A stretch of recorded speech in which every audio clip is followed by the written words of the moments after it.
జై Sai master. Master ఈకే గారి జీవిత చరిత్ర.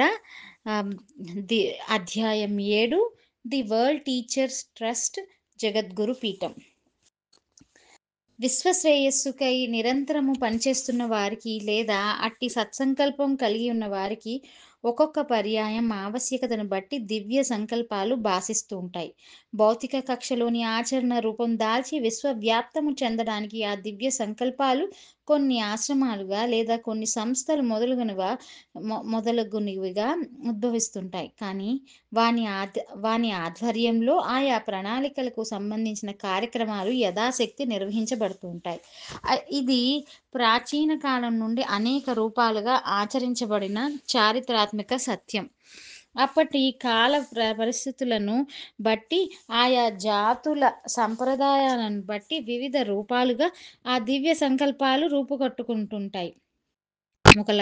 ఒకే లక్ష్యంతో అందరూ కలిసి జీవించడం, వారి వారి ఆశయాలను ఆదర్శాలను నెరవేర్చడానికి ప్రయత్నం చేయడం అనేది ఈ నిర్వహణలో కొనసాగుతుంటుంది.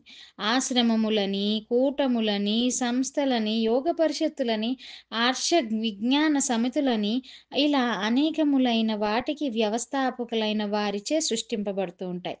వారి వారి జీవ ప్రజ్ఞ సంస్కారాన్ని బట్టి పరిణామక్రమం అనుసరించి ఆయా వ్యక్తులు ఆయా ప్రణాళికలకు ఆకర్షింపబడుతూ ఉంటారు.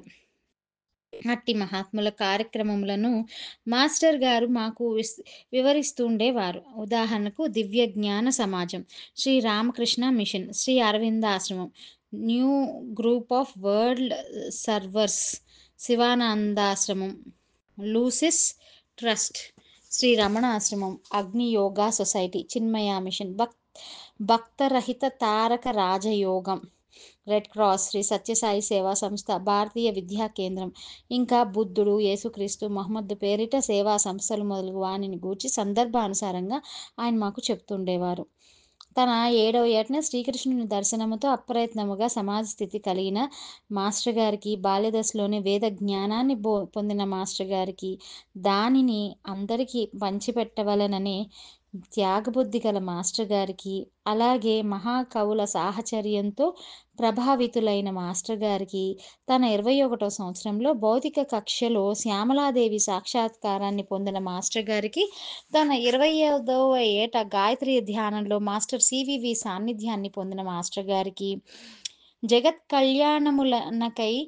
జగత్ కళ్యాణమునకై పనిచేస్తున్న పరమ గురువులను దర్శించిన మాస్టర్ గారికి, తన విశ్వ ప్రేమతో తాను పొందిన జ్ఞానంతో వేలాది మందిని ప్రభావితులను చేసిన మాస్టర్ గారికి, సుమారు 30 సంవత్సరముల పాటు విద్య, వైద్య, సాహిత్య, జ్యోతిష, ఆధ్యాత్మిక, సాంఘిక రంగాలలో నిరాడంబరంగా, నిశ్శబ్దంగా, నిస్వార్థ సేవలను అందించిన మాస్టర్ గారికి ఒకనాడు అనగా 1971 నవంబర్ 8వ తేదీ ఉదయం 11:25 విశాఖపట్నంలో గల ప్రముఖ పారిశ్రామికవేత్త అయిన శ్రీ కంచర్ల దత్తు గారి ఇంట్లో మాస్టర్ గారి నిర్మల హృదయాకాశంలో ది వరల్డ్ టీచర్ ట్రస్ట్ ఆవిర్భవించింది.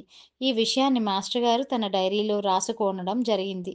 ది వరల్డ్ టీచర్ను అంటే జగద్గురువును గురించి తెలుసుకోనవలసి ఉన్నది. మానవులకు క్రమశిక్షణమును బోధపరిచి ధర్మమును ఆచరణ రూపమున సిద్ధపరచువాడు జగద్గురు. అతడు మానవుని రూపమున అవసరమైనప్పుడు మానవులలోనికి దిగివచ్చును. రాముడు, కృష్ణుడు, గౌతమ బుద్ధుడు, మైత్రేయుడు, యేసుక్రీస్తు, ఇమాం మెహదీ మొదలగు రూపములలో దిగివచ్చినది అతడే. ఈ దిగివచ్చు వారే అవతారములు.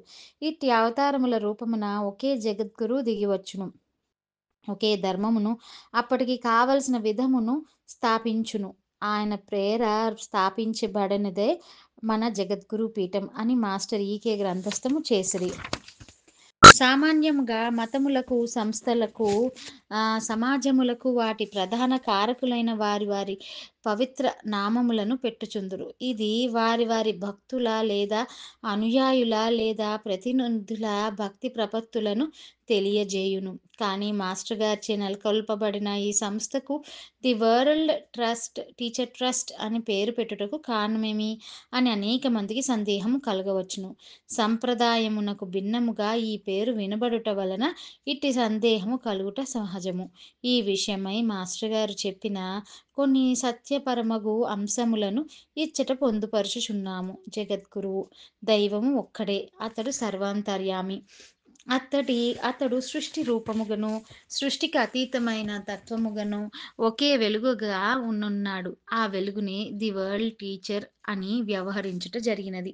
అంతర్యామి అయిన దైవమొక్కడే అని జగదాచార్యులందరూ అంగీకరించిరి. కానీ ఆయా ఆచార్యుల పేరిట మతములను స్థాపించుకొనిన వారు అసలు అంతర్యామికి తమ తమ భాషలలో పేర్లను వేరువేరుగా నిర్ణయించుకొనుట జరిగినది.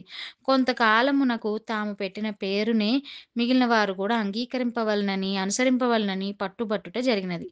అది దేవునకు తాము పెట్టిన పేరు అని మర్చిపోయి, ఆ పేరే దేవునిదని భ్రాంతిపడుట కూడా జరిగినది. కనుక వ్యత్యాసములు వారి వారి మనసులలో బీజములై అంకురించి, ఇతరులకు కూడా ఆ పేరునే దైవముగా అంగీకరించవలనని భావించుట జరిగినది అని మాస్టర్ గారు వివరించిరి. మాస్టర్ గారు గురువు, జగద్గురువు అను అంశములపై మే 9, 1972న బ్రస్సెల్స్ నగరంలో ఇచ్చిన ప్రేరణాత్మకమైన, ఉపదేశాత్మకమైన ప్రసంగమును ఇచ్చట పొందుపరచుచున్నాము. మీరందరును ఓంకారమునుచ్చరించి మీ గురువును స్తోత్రము చేసిరి. ఇప్పుడు గురువు అనగానేమో మీకు కొంత వివరింతును. మీకీ మార్గమునుపదేశించిన వారు మీకు గురువు. మరి యొక్క ఆశ్రమమున వారికి మార్గమునుపదేశించిన వారు వారి గురువు. ఇట్లే లోకమున కొన్ని వేల మంది గురువులున్నారు. వారికి వారి గురువులున్నారు. వారందరికిని మొదట ఒకే గురువు దగ్గర నుండి నేర్చుకొనిన పెక్కుమంది గురువులైనారు. ఇది కాలక్రమమున జరిగిన పద్ధతి. దీనిని బట్టి లోకమునందు అందరిని లోకమునందు అందరికిని గురువు ఒక్కడే అని తెలియచున్నది. బెల్జియం వారికి సూర్యోదయం అగుచున్నది. భారతీయులకు భారతదేశంలో సూర్యోదయం అగుచున్నది. 2 దేశముల వారికి సూర్యుడొక్కడే. సూర్యునకు అక్కడి భాషలో పేరు వేరు. ఎవరి సూర్యుడు వారికున్నను అందరికీ ఒకే సూర్యుడున్నాడు. కానీ సూర్యుని వలె ఎవరి కార్యక్రమం వారికి, ఎవరి దినచర్య వారికే ఏర్పడుచున్నది. అట్లే తన గురువు వలన ఎవరి ఆధ్యాత్మిక శిక్షణము వారికే యొక్క సంప్రదాయముగా నేర్పడుచున్నది. దీని వలన మనం ఎరిగిన గురువులందరిలో నుండి పనిచేయుచున్న అదృశ్య గురువు ఒక్కడే ఉన్నాడని తేల్చున్నది. భారతీయ సంప్రదాయమున తన గురువునకు గురువు పరమ గురువు అనబడును. అట్టి గురువులందరిలో నుండి పనిచేయుచున్న ఒకే గురువు పరమేష్టి గురువు లేక జగద్గురువు అనబడును. వానినే ఆంగ్లమున వరల్డ్ టీచర్ అని జ్వాల్ కుమాల్ మహర్షి వ్యవహరించెను. వాని పేరనే మేము వరల్డ్ టీచర్ ట్రస్ట్ అనే ఆధ్యాత్మిక సంస్థను ప్రాక్పశ్చిమములకు బ్రహ్మజ్ఞానమయమైన యొక్క వంతెనగా నిర్మించితిమి. గురువు, శిష్యుడు. గురువు అనగా అయస్కాంతము, శిష్యుడు అనగా ఇనుప ముక్క. అయస్కాంతపు సాన్నిధ్యముచే ఇనుప ముక్క అయస్కాంతం అగుచున్నది. ఇనుమునకు అయస్కాంతము సాన్నిధ్యమిచ్చినదే గాని అయస్కాంత తత్వమును ధారపోయలేదు. అట్లే గురువు శిష్యునకు తన భావములను, నమ్మకములను, ఆచారములను రుద్దుట రాజకీయ లక్షణం. అది పార్టీలు, మతములు మార్చుటకు పనికి వచ్చును. కానీ శిష్యుని గురువుగా సృష్టించుటకు పనికిరాదు. జీవునికి దైవముగా రెండవ జన్మనిచ్చుటకు పనికిరాదు. ఇనుములో అయస్కాంత ధర్మము నిద్రాణమై ఉన్నది. దానిని మేల్కొల్పుటకు మాత్రమే అయస్కాంతము తన సాన్నిధ్యమును ప్రసాదించును. అట్లే గురువు ప్రయోగించినది ఉద్బోధము, ఇండక్షన్ అను ప్రక్రియయే కాని బోధ, కండక్షన్ అను పద్ధతి కాదు. అట్లే గురువు ప్రయోగించినది ఉద్బోధము అను ప్రక్రియయే గాని బోధ అను పద్ధతి కాదు. తండ్రి పుత్రుని కల్పించుట ఎట్టిదో గురు శిష్యుని సృష్టించుట అట్టిదే. తండ్రి వలన ఒక జీవికి దేహత్వము ప్రాప్తించుచున్నదే గాని జీవి తండ్రిలో నుండి కొంత భాగముగా వచ్చి దిగుటలేదు. అట్లే గురువు వలన ఒక శిష్యుడు తాను గురువునని మేలుకొనుచున్నాడే గాని గురువులోని నమ్మకములు అను భారమును పంచుకొను భారవ భారవాహికగా పనిచేయుటలేదు. ఈ ప్రక్రియలో శిష్యుడు కూడా ఈ ప్రక్రియలో శిష్యుడు కూడా గురువగును. గురువు కూడానొక శిష్యుడే కదా! చూచితివా ఈ ప్రక్రియలో గురువాయే శిష్యుండు. హ్మ్. గురువు శిష్యుడొకడ గురువు శిష్యుడొకట గూడి ఒక్కడే. గురువు శిష్యుడొక్కట గూడి యొక్కడే. నీ నీలోని స్వచ్ఛమైన స్వభావమే తల్లిగా, నీ గురువు తండ్రిగా ఈ ప్రక్రియ జరిగినది. కన్య వంటి స్వచ్ఛమైన నీ ప్రకృతికి కన్యాత్వము చెడకుండగానే గురువని తండ్రి వలన నీలో నుండి మరి ఒక గురువు పుట్టెను. కన్యకు పుత్రుడుగా, రక్షకుడుగా పుట్టుట యను బైబిల్‌లో కథ సారాంశం ఇదియే. నీ పంచేంద్రియములు, శరీరము, దానికి తీరవలసిన కోరికలు మొదలగు భాగమంతయు నీలోని జనన మరణ భాగము. దానికి పైనున్నది స్వచ్ఛమైన కన్య వంటి ప్రకృతి. ఆమెతో నీ గురువు ఆధ్యాత్మిక దాంపత్యమును నిబంధించుకొనెను. మిగిలిన తక్కువ ప్రకృతితో అతనికెక్కువ సంబంధము లేదు. తక్కువ ప్రకృతిని అనుకూలముగా చిత్రిక పుట్టుటకే అసత్యమాడుకుండుట. ఇతరులను గూర్చి చెడ్డగా తలంపకుండుట అను కొంచెము స్థూలములైన సుత్తి దెబ్బలను ఉపయోగించుట జరుగును. నీ మనసు వాడితనము పులి లేక చిత్రిగా పట్టు సాధనముల వలె పనిచేయును. దానితో నీలోనున్న స్థూల ప్రకృతి అనుకూలముగా వడ్రంగము చేయబడును. రక్షకుని తల్లి అయిన కన్యకు భర్త వడ్రంగము పనిచేయునని నీవు బైబిల్లో చదువుకొనియుంటివి కదా! దాని సారాంశమిది. నీ గురువు స్థూల శరీరము నీపై వడ్రంగము పనిచేసినది. గురువులోని సూక్ష్మ ప్రజ్ఞ స్వర్గధామమున నున్న తండ్రి అని యేసు ప్రభువుచే వ్యవహరింపబడెను. ఆధ్యాత్మికమగు రెండవ జన్మము నీకిచ్చిన మంత్రమూర్తి గురువు. అతడే నీలోని జ్ఞానమయమైన ఉచ్ఛ్వాస నిశ్వాసాలు చేసెను. God as father, God as son, God as holy spirit అని పరమధామముగా కీర్తింపబడు త్రయీ విద్య యొక్క నిజస్వరూపము ఇదియే. ఇట్టి త్రయీమయ మూర్తి అయిన గురువే జగద్గురువు అని మాస్టర్ ఈకే సందేశమిచ్చిరి. ఆనాటి మాస్టర్ గారి సందేశం వినుటకు పాల్గొన్న వారందరూ ఎంతయో పరవశించిరి. వారి వారి గురువుల సాన్నిధ్యమును అనుభవించగలిగిరి. నిజమునకు శ్రీ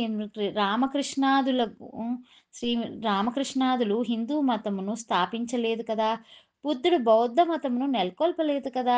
జీసస్ క్రైస్ట్ క్రైస్తవ మతమును ఏర్పరచలేదు కదా! ఇవన్నీయు మనము కడు శ్రద్ధతో పరిశీలించినచో చారిత్రాత్మక సత్యములుగా గోచరించును. కానీ ఆయా మతములు వారు స్థాపించినట్లుగానే మనకు భ్రమ కలుగుచుండును. ఇట్టి భావముల నుండి మనము విమోచనము పొందుటకై ఇన్ని అవతారములలోనికి దిగివచ్చు అంతర్యామి వెలుగుట ఇచ్చట ది వరల్డ్ టీచర్ అని వ్యవహరించుట జరిగినది. ఈ సంస్థ ఏ సిద్ధాంతములకు గాని ఏ మతములకు గాని సంబంధించినది కాక యావత్ ప్రపంచమునకు సంబంధించినదిగా మనం గ్రహించవచ్చును. మనము కేవలం ఒక మతమునకు సంబంధించిన వారమని సంకుచిత భావనతో మన మతము ఇతర మతముల కన్నా గొప్పదను అభిప్రాయములు కలుగుటకు అవకాశం ఉండును.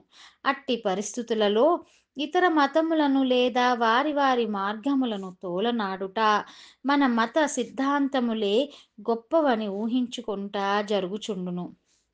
ఇట్టి అభిప్రాయములు పెరిగిపోవుట వలన కొంతకాలమునకు మనచే ఆరాధింపబడుచున్న దైవములలోని త్యాగబుద్ధి క్రమశః నశించి అనేక జన్మలు వ్యర్థమగుటకు కూడా అవకాశమున్నది. మనము నమ్మిన దైవమును, గురువును పూజించుట సులభతరమే కానీ అట్టి దైవమును, గురువును అనుసరించుట అనున్నది కష్టతరమైన మార్గము. కానీ అట్టి మార్గమును నడుచుట వలన నిత్య జీవితమున అనుభూతి కలిగి స్థిరపడును. పరస్పరత్వము, భూతదయ, విశ్వప్రేమ అనునవి శాశ్వత మూల స్తంభములు. సుఖశాంతులకు ఇవే సాధనములు. సనాతన ధర్మమునకు ఇవే మూల సూత్రములు. ప్రపంచమున గల అన్ని మత జాతులలోనూ ఉన్నది సనాతన ధర్మమే కాని మతము కాదు అని మాస్టర్ ఈకే వివరించిరి. సృష్టిలో సత్యమును మించిన మతము లేదని మేడం బ్లావిట్స్కి గత శతాబ్దమున బాహాటముగా ఉద్ఘాటించిరి. ప్రపంచమున ఎన్ని మతములైనా ఉండవచ్చును, ఎన్ని మార్గములైనా ఉండవచ్చును, ఎన్ని సంస్థలైనా ఉండవచ్చును. కానీ ఇందు పయనించు వారు సదావగాహన, సత్సంకల్పము, పరస్పర సహకారము, సేవా దృక్పథము మొదలగు సద్గుణ సంపత్తితో ప్రవర్తించుటకు సంసిద్ధత కలిగి ఉండవలెను. ఇతర మతాచార్యులను, మార్గములు, మూల కారకులను పూజ్య భావముతో గౌరవించు విశాల దృక్పథమును ఏర్పరచుకొనవలెను. అట్లే అన్ని మత గ్రంథములయందు ఈ ధర్మపరమగు అంశములను కూడా స్వీకరించి ఆచరించవలను. ఇట్టి హృదయపూర్వకమగు ప్రయత్నము చేయుట వలన విశ్వ మానవ సోదరత్వము అనునది సిద్ధించును. ఇది ఒక ఉన్నతమైన ఉపాసన. దీనిని గ్రహించి నిత్య వ్రతముగా ఆచరించవలసిన ఒక ఆచరణాత్మక అంశము. అవతారమూర్తులు బోధించిన పవిత్రమైన మానవ ధర్మమును స్వీకరించి దీనికి మూలమగు అంతర్యామిని దర్శించు మార్గమే మానవ ధర్మము. వేదములు, ఉపనిషత్తులు, రామాయణము, భారతము, భాగవతము, బైబిల్ మొదలైన పవిత్ర గ్రంథములలో గల సనాతన ధర్మములను ది వరల్డ్ టీచర్ ట్రస్ట్ స్వీకరించి ఆ వెలుగును మానవ జాతికి అందజేయుచు దానికి తగిన నిత్య జీవితము నలవర్చుకొను వ్యక్తులను, కుటుంబములను నిర్మాణము చేయుట అనునొక శాంతియుతమైన ప్రణాళికను నెరవేర్చుచుండును. ట్రస్ట్ ప్రణాళికలో భాగముగా వ్యవస్థాపకులైన మాస్టర్ గారు కొన్ని నియమములను ఏర్పరిచిరి. అట్లే కొన్ని ఆచరణాత్మకమగు మానవ సేవా కార్యక్రమములను క్రమబద్ధం చేసిరి. మాస్టర్ గారు చేయుచున్న నిస్వార్థ సేవా కార్యక్రమములకు కుల మతాతీతమైన సనాతన ధర్మ ప్రబోధమునకు ఆకర్షించబడిన కొంతమంది అనుచరులు, మరికొంతమంది ఆయన సహచరులు, కొందరు పుర ప్రముఖులతో కలిసి విశాఖపట్నం ప్రధాన కేంద్రంగా ట్రస్ట్ను రిజిస్టర్ చేయించిరి. అప్పటిలో కొత్తగా చార్టర్డ్ అకౌంటెంట్ ప్రాక్టీసు ప్రారంభించిన శ్రీ పార్వతీ కుమార్ గారితో మాస్టర్ గారు తన ప్రణాళికను చెప్పి ట్రస్ట్ ఆశయములను, లక్ష్యములను రూపొందింప 1971 నవంబర్ 18 తేదీన రిజిస్టర్ చేయించుట జరిగినది. మాస్టర్ ఈకే మహాసంకల్పానికి, ఆయన అనుయాయులు కార్యదీక్షకు, ఇంకా దేశ విదేశాలలో గల ఎంతో మంది కార్యకర్తల త్యాగ నిరతికి, ఇంకా అనేక మంది ప్రత్యక్షముగా పరోక్షముగా అందిస్తున్న సహాయ సహకారాలకి, ట్రస్ట్ కార్యక్రమాల అమలుకై ఆ జన్మ దీక్ష వహించిన కొంతమంది కార్యకర్తల నిరంతర కృషికి చక్కని నిదర్శనమే ది వరల్డ్ టీచర్ ట్రస్ట్. ప్రప్రథమంగా ట్రస్టుకు అధ్యక్షులుగా మాస్టర్ గారు, ఉపాధ్యక్షులుగా శ్రీ పిఎస్ఎస్ వర్మ గారు, సభ్యులుగా శ్రీ కెఎస్ దత్తు, శ్రీ జిఎల్ఎన్ శాస్త్రి, శ్రీ తోట సత్యనారాయణ, శ్రీ ఆర్ పాండురంగారావు, శ్రీ పి నరసింహారావు, ఈ 7గురితో మేనేజింగ్ కౌన్సిల్ను మాస్టర్ గారు ఏర్పాటు చేసిరి. ట్రస్ట్ కార్యక్రమాలను నెరవేర్చుటకే మాస్టర్ గారిచే ప్రభావితులైన Sri PSS Varma, Sri PV Rao, Sri VVSN Raju మొదలగు వారు హిందుస్థాన్ పెట్రోలియం సంస్థల నుండి వారు ఉద్యోగములను త్యజించుట కూడా జరిగినది. కొన్ని సంవత్సరముల పాటు వారును ఇంకా మరికొందరును చేసిన విస్తృతమైన సేవ ప్రశంసనీయమైనది. ట్రస్ట్ యొక్క కొన్ని లక్ష్యములు, కార్యక్రమాలు దిగువ వివరించబడుచున్నవి. 1. ప్రజలలో రోగార్తులకు భౌతిక, మానసిక ఆరోగ్యమును ప్రసాదించుటకై నిస్వార్థముగా వైద్య సేవను చేయుట. అందుకు ఉచిత హోమియో వైద్యాలయములను నెలకొల్పుట. 2. సంఘమున సక్రమముగా సేవలను అందించుటకై సనాతన ధర్మమును నేర్పునట్టి విద్యలను పరిచయం చేయుట. 3. అన్ని జాతుల సంప్రదాయములను సక్రమముగా అర్థం చేసుకొనుట. ఏ జాతి యందైనను నవీన తరముల వారు ప్రాచీన సంప్రదాయములను ఉదార బుద్ధితో అభ్యసించుట. 4. ప్రాచీన నవీన ఋషులచే ప్రకృతిలో దర్శనపూర్వకముగా నిరూపించబడిన యోగ విద్య, జ్యోతిర్విద్య, ఆయుర్వేదము, హోమియోపతి మొదలగు విద్యలను అభ్యసించుట. ప్రాచీన నవీన గ్రంథములలోని జ్ఞాన విజ్ఞానములను పరిశోధనము చేసి సమన్వయమును దర్శించుట. 6. సేవా దృక్పథం కలవారిని ప్రోత్సహించి వారిని సత్ప్రయోజకులుగా తీర్చిదిద్ది సంఘ సేవకులుగా తయారు చేయుట. 7. ప్రాక్పశ్చిమ ఆధ్యాత్మిక సమన్వయానికై కృషి చేసి ఆయా దేశముల కార్యకర్తలను లోకసేవకై వాహికలుగా తయారు చేయుట. 8.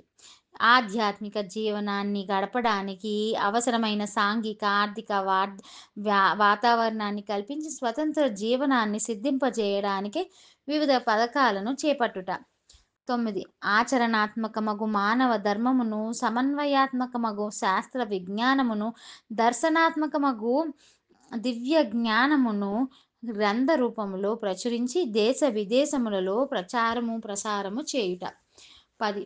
మహాత్ముల సాన్నిధ్యాన్ని, జ్ఞాన ప్రబోధాన్ని పొందడానికి, అంతర్యామి సాధన అభ్యసించడానికి, శాంతియుత సహజీవనంలో గల మాధుర్యాన్ని అనుభవింపచేయడానికి ఉత్సవ కార్యక్రమములను, సమావేశములను, మహాత్ముల జన్మ దినోత్సవ వేడుకలను నిర్వహించుట. ఇంకను సమగ్రంగా వివరములు కావలసిన వారు మాస్టర్ ఈకేచే రచింపబడిన ట్రస్ట్ కరపత్రములను పరిశీలించవచ్చును. మాస్టర్ గారే ప్రధాన కార్యవర్గ సభ్యులను చుండుట. మాస్టర్ గారే ప్రధాన కార్యవర్గ సభ్యులను నియమించుచుండుట, అట్లే ట్రస్ట్ సభ్యులను కూడా మాస్టర్ గారే నియమించుచుండుట అనున్నది ఒక సాంప్రదాయముగా నెలకొల్పబడినది. ట్రస్ట్లో సభ్యులుగా చేరు కుతూహలము కన్నా ట్రస్ట్లో ఏర్పరిచిన కార్యక్రమములను సక్రమంగా నిర్వహించుట ముఖ్యము. అలాగే కార్యక్రమములను నిర్వహించు కార్యకర్తల సభ్యతా సంస్కారములతో ప్రవర్తించుట ప్రధానం. ఎవరి స్వధర్మమును వారు నెరవేర్చుకొనుచు ట్రస్ట్ కార్యక్రమములను చేపట్టవచ్చును లేదా ఆయా కార్యకర్తలకు సహాయపడవచ్చును. మనము ట్రస్ట్ను ఉద్ధరించుచున్నాము అనే భ్రమ కలిగినచో దానిని విడిచిపెట్టవలెను. మనము చేయు సత్కార్యముల ద్వారా మనము ఉద్ధరింపబడుచుంటిమనేది అంశమును గుర్తుంచుకొనవలెను. మనము నేర్చుకున్న విజ్ఞానము ఆచరణ రూపము దాల్చవలెను. కార్యకర్తలను, సభ్యులను సంఘ సేవకులుగా, జ్ఞాన ప్రబోధకులుగా తీర్చిదిద్దుటయే సంస్థల యందు ప్రధానముగా జరగవలెను. సంస్థల కన్నా వ్యక్తులే ముఖ్యమని, లేక వ్యక్తుల కన్నా సంస్థలే ముఖ్యమని కలిగేడు దురభిప్రాయములను వివేకముతో తొలగించుకొనవలెను. అట్టి అభిప్రాయములతో సంస్థల నిర్వాహకులు కాలం వ్యర్థం చేసుకొనరాదు. వ్యక్తుల మధ్య సోదరత్వం పెరగడానికి సంస్థలు ఉపకరిస్తుంటాయి. ఆధ్యాత్మిక సంస్థలు ఆత్మ వికాసం కోసం ఏర్పడుతుంటాయి. వ్యక్తులు బాగుపడాలంటే సంస్థలు ఉండాలి అని మాస్టర్ గారు వివరిస్తూ, బ్రహ్మదేవుడు జీవుల్ని సృష్టి చేసింది వారి వికాసానికే గాని తనకేమీ పని ఉండి కాదు అని ఉదహరించేవారు. యోగ సాధనకు నియమములెట్టివో అలాగే నగర సంచారమునకు ట్రాఫిక్ నియమములెట్టివో ఒక సంస్థ చక్కగా నిర్వహింపబడుటకు అవలంబించవలసిన నియమములు కూడా అట్టివే. మనం ఏర్పరచుకున్న నియమములను మనం ఆచరించుట ముఖ్యమని గుర్తుండవలను గాని వానిని ఇతరులకు బోధించు విషయములుగా భావించరాదు.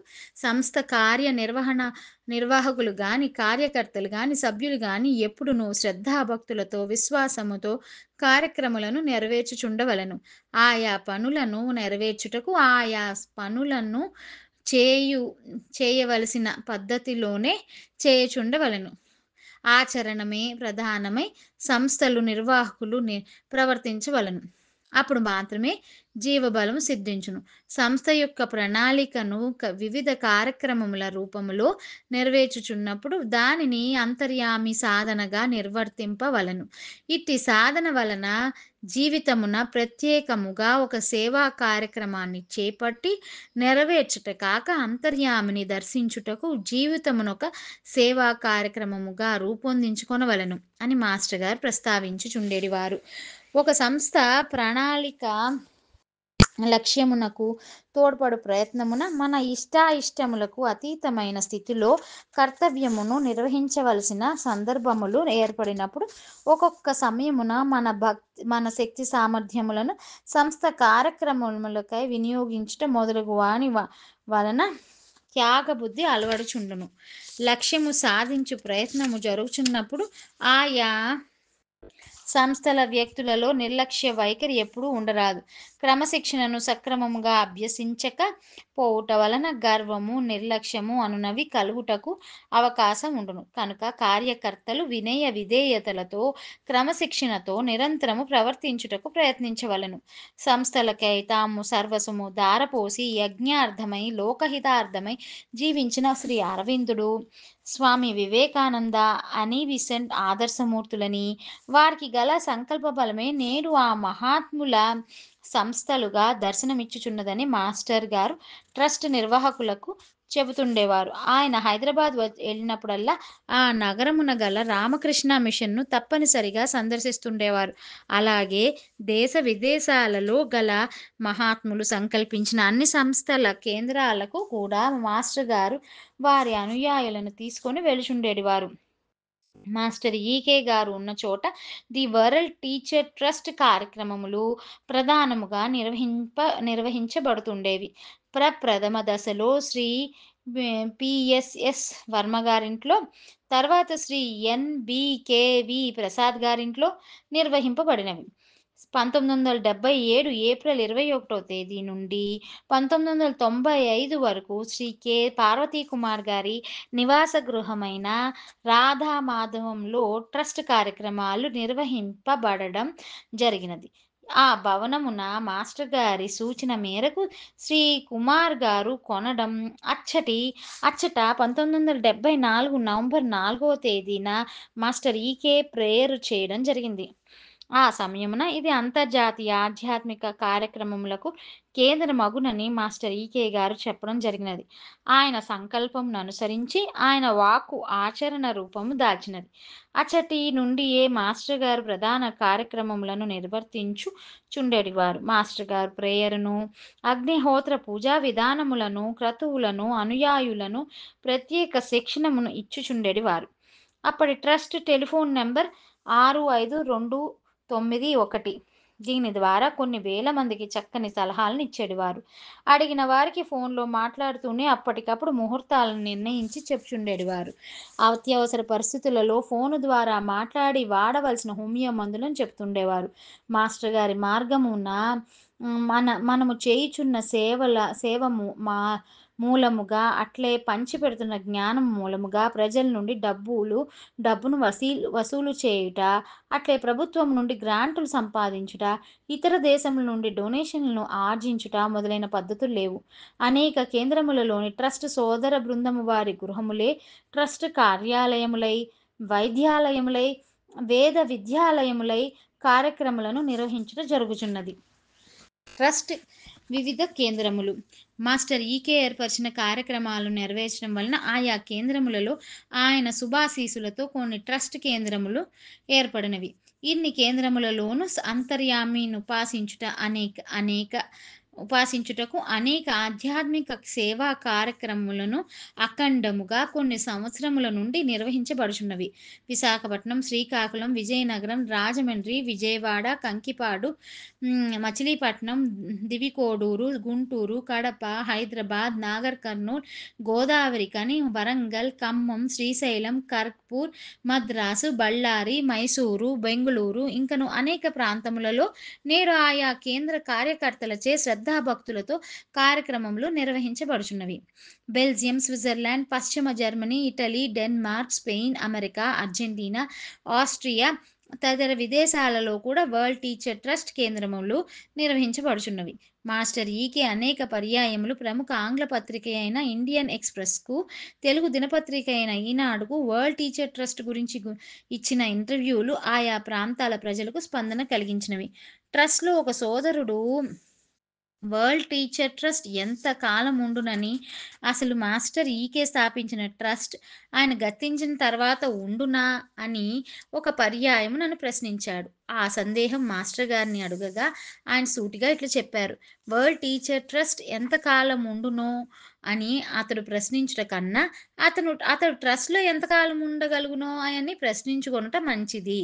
కేవలము కబుర్లు చెప్పుకొనుచు సందేహములను పెంచుకొనుట కన్నా, అతడు సంసిద్ధుడై ఉన్నచో ట్రస్ట్ కార్యక్రమములలో తనకు మనస్కరించిన ఏదియోనొక దానినైనను స్వీకరించి ఆచరించుట వలన ఇట్టి సందేహములు తొలగుటకు మార్గమేర్పడును. కార్యకర్తలకు ప్రత్యేక శిక్షణమిచ్చు పథకములో భాగముగా అప్పుడప్పుడు మాస్టర్ గారు సమయ సందర్భానుసారము ఆయా కేంద్రముల సభ్యులను అనేక రకములుగా మందలిస్తుండేవారు. వాటిని చక్కగా అవగాహన చేసుకున్న కార్యకర్తలు నేడు సమర్థవంతముగా అనేక కార్యక్రమములను నిర్వహించుచున్నారు. ఒక కేంద్రము వారు గురు పూజా మహోత్సవములను నిర్వహించుట జరిగినది. అప్పుడు కార్యకర్తలు పనుల హడావిడిలో ఉండుట వలన సాయంత్రం 6 గంటలకు ప్రేయరు తగిన ఏర్పాట్లు చేయుట కొన్ని నిమిషములు ఆలస్యమైనది. అప్పుడు మాస్టర్ గారు 6 గంటలకు ప్రేయర్‌ను నిర్వహించడానికి మీకు సాధ్యపడనప్పుడు మీరు కట్టిన వరల్డ్ టీచర్ ట్రస్ట్ బ్యానర్‌ను తీసివేయండి. లేదా సరిగ్గా 6 గంటలకు ప్రేయర్ చేయడానికి ఏర్పాట్లైనా చేయండి. ఇలాంటి తేడాలు ఇటుపై కలిగాయంటే నేను అంగీకరించను అని తీవ్రముగా హెచ్చరించారు. 1974లో మిథిలలో గురు పూజా మహోత్సవములు జరిగాయి. గురు పూజలలో భోజనం చేసిన తర్వాత ఎవరి ఆకును వారు జాగ్రత్తగా తీసి నిర్ణయించిన స్థలంలో పారవేయడం ఒక నియమం. మొదటి రోజున మాస్టర్ గారు భోజనం చేసిన తర్వాత ఆ విస్తరిని తీసివేయడానికి శిష్యులు సిద్ధపడ్డారు. మీరు ఆ ఆకు అలా ఉంచండి. మేము తీసివేస్తాం అని మరికొందరు పోటీపడ్డారు. మాస్టర్ గారు తన ఆకు తానే మడతపెట్టి తీసి ఎత్తి పారవేస్తూ నవ్వుతూ ఇలా అన్నారు. నేను పెట్టిన నియమాలను నేనే పాటించకపోతే మిగతా వాళ్ళు పాటించాలన్న నియమం ఎక్కడ ఉంది? నేను పెట్టిన నియమాలను ఉల్లంఘింపచేస్తే ఆ తర్వాత పాటించనక్కరలేకుండా మీ అందరికీ సరిపోతుంది కదా! అని మీరు ఇలాంటి ప్రయత్నాలు చేస్తున్నట్లున్నది. అట్లే మరి ఒక ట్రస్ట్ కేంద్రమున 2 నెలల పాటు శిక్షణా తరగతులను ఏర్పాటు చేయడం జరిగినది. ఆ నిర్వాహకులలో కొందరికి మిగిలిన ట్రస్ట్ కేంద్రముల కన్నా వారి కేంద్రమే ఎక్కువ పని చేయుచున్నట్లు భావించుట జరిగినది. ఆ కేంద్రం వారు ఏర్పాటు చేసిన ముగింపు ఉత్సవంలో మాస్టర్ గారు ప్రసంగిస్తూ, నా ప్రణాళికలో కొన్ని కార్యక్రమాలు మాత్రమే మీ ట్రస్ట్ నిర్వహిస్తున్నదని సూచించారు. ఇటువంటి మాస్టర్ గారి హెచ్చరికలను అపార్థం చేసుకొని అసలు మాస్టర్ గారు ట్రస్ట్‌ను స్థాపించలేదని, అలాగే సంస్థల కన్నా వ్యక్తులే ముఖ్యమని మాస్టర్ గారు అంటుండేవారని, కనుక అసలు పని చేయడానికి, సేవ చేయడానికి సంస్థలు అవసరమే లేదని భ్రమపడిన కార్యకర్తలు కూడా లేకపోలేదు. ట్రస్ట్ కార్యక్రమములను సమర్పణ బుద్ధితో నిర్వహిస్తున్న కొంతమంది ఈ ప్రచారములను మాస్టర్ గారితో ప్రస్తావించి, ఇది ఎంతవరకు సత్యమని ప్రశ్నించుట జరిగినది. ఎవరో అనుకుంటున్న దానికి, ఊహించుకొనుచున్న దానికి, అపార్థము చేసుకొనుచున్న దానికి నేనెప్పుడు బాధ్యుడను కాను. నేను వరల్డ్ టీచర్ ట్రస్ట్ ఒకటే. నేను వేరు, ట్రస్ట్ వేరు అనున్నట్టి భావము ఇంతవరకు నాకు కలగలేదు. ట్రస్ట్ నాకన్నా వేరు కాదు అని మాస్టర్ గారు సూటిగా చెప్పిరి. త్రికరణ శుద్ధి, సమర్పణ బుద్ధి సహజముగా వర్తించు మాస్టర్ గారికి అనన్య చింతనమే కానీ అన్య భావములు కలగవు. మాస్టర్ గారే జగద్గురు పీఠమే తానుగా జీవించి వర్తించుట జరిగినది. కనుక నేడు దేశ విదేశములలో మాస్టర్ ఈకే అని తలచిన వెంటనే అంతర్యామి సాధనకేర్పరిచిన వరల్డ్ టీచర్ ట్రస్ట్, అట్లే ట్రస్ట్ పేరు వినిన వెంటనే అంతర్యామి స్వరూపులైన మాస్టర్ ఈకే స్మృతికి వచ్చుట సర్వసామాన్యమైన అంశముగా నిలిచిపోయినది. ది వరల్డ్ టీచర్ ట్రస్ట్ ఆధ్వర్యంలో నేడు 80 మాస్టర్ హోమియో వైద్యాలయముల ద్వారా నెలకు సుమారు 50,000 మందికి ఆరోగ్యము చేకూర్చుట జరుగుచున్నది. ఇంతవరకు మాస్టర్ గారి రచనలను 100 గ్రంథములకు పైగా ట్రస్ట్ ప్రచురించుట జరిగినది. బాలభాను విద్యాలయములను నెలకొల్పి సుమారు 2,500 మంది బాలబాలికలకు విద్యను నేర్పుట జరుగుచున్నది. విశాఖపట్నం, శ్రీకాకుళం, మచిలీపట్నం, దివికోడూరు, కడప మొదలైన ప్రదేశాలలో బాలభాను విద్యాలయాలకు స్వంత భవనాలు నిర్మాణం జరిగాయి. అనేక వేద విద్యాలయములు, జ్ఞానాలయములు, హోమియో శిక్షణాలయములు, స్వతంత్ర జీవనానికై ఉపాధి పథకములు మొదలగునవి ట్రస్ట్ ఆధ్వర్యములో నిర్వహించబడుచున్నవి. సందర్భమును బట్టి రాబోవు అధ్యాయములలో వివిధ కేంద్రములు, అచ్చటి సోదరుల కార్యక్రమములు వివరింపబడును. వరల్డ్ టీచర్ ట్రస్ట్ ఆధ్వర్యములో మాస్టర్ ఈకే 7 పర్యాయములు ప్రాక్ పశ్చిమ ఆధ్యాత్మిక సమన్వయ యాత్రలను కూడా జరిపి తన ప్రధాన కార్యక్రమాన్ని నిర్వహించారు. మాస్టర్ గారు నిర్వహించిన కార్యక్రమములన్నీ నేడు దేశ విదేశములలో బాధ్యతాయుతముగా కొనసాగుచున్నవి. జై సాయి మాస్టర్.